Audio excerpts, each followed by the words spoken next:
Hi, how's it going? My name is Nathan with Extra Land. We're out here in beautiful Mammoth, California. And today I'm gonna go over my rear bumper setup with you.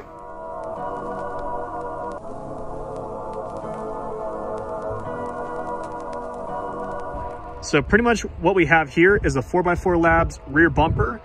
It is a high clearance bumper, which means you have to cut out your rear cross member a little bit to fit the bumper.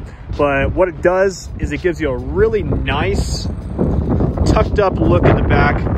Multiple times this bumper has saved me from rocks, and pretty much I've added everything that I could. So we have a basket that'll fit 2 5-gallon jerry cans, a ladder, that way I don't have to carry a ladder in my rooftop tent because that's a pain in the ass.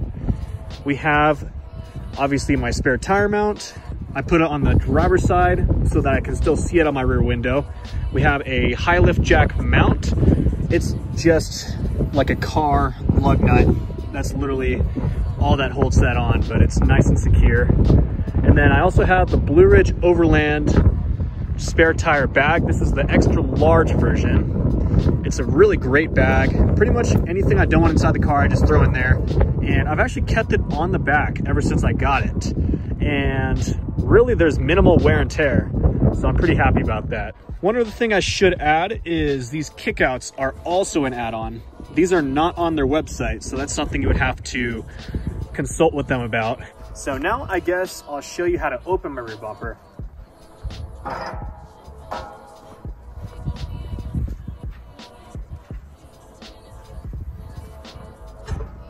And there we go.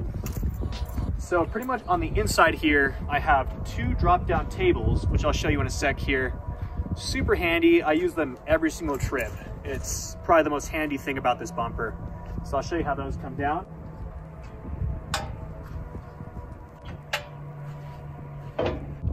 So everything about this bumper is super simple. So for instance, what keeps these closed is a component from a bicycle. So this is pretty much what locks your wheels in place on a bike.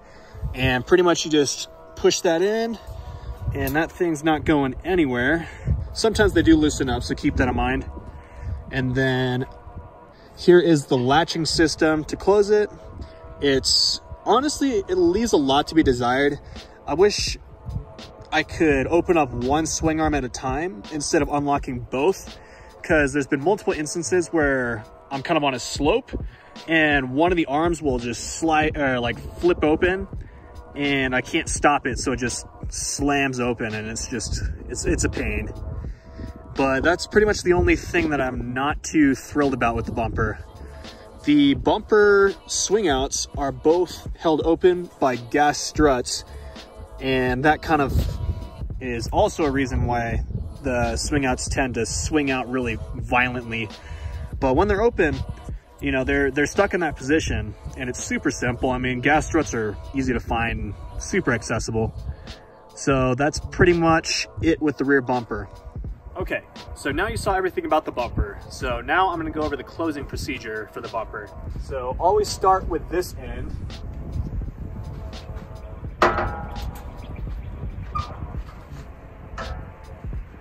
Make sure you guys can see that.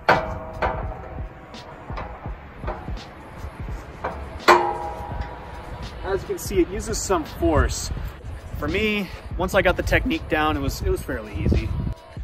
So now I'll just do a little walk around so you guys can get a good idea of how the bumper looks on the 4th gen 4Runner. In my opinion, it's probably the best looking rear bumper that is made for the 4Runners.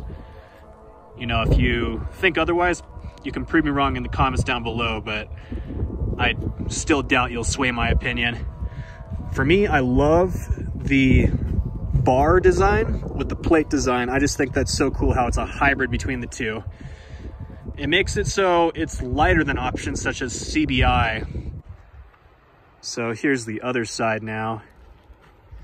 Man, at some point I'm gonna have to take all these stickers off. They're starting to flake off. That sucks. And one thing you're gonna have to do if you are looking into this bumper is cut off that big ugly muffler. For me, when I cut it off, it really did not make much difference in noise. Like, in all reality, it just gave it a little bit more of a grumble, but there's no more extra drone or anything really. In all honesty, I can't really notice it at all. So this bumper video has been on my list of things to do for months now. I know a bunch of people commented on my original build breakdown for me to go more in detail about the rear bumper and how everything works. So I really hope that this video kind of settles some of those questions. I know that there's probably some stuff that I skipped over, so if there's anything at all that you want to see, make sure you comment down below and I'll get to it as soon as I can. So thank you for watching the video. If you like this content, make sure you like, subscribe, comment down below. It really helps me kind of gauge whether it's worth it to make these videos, as well as just gives me more feedback and it allows me to create better content.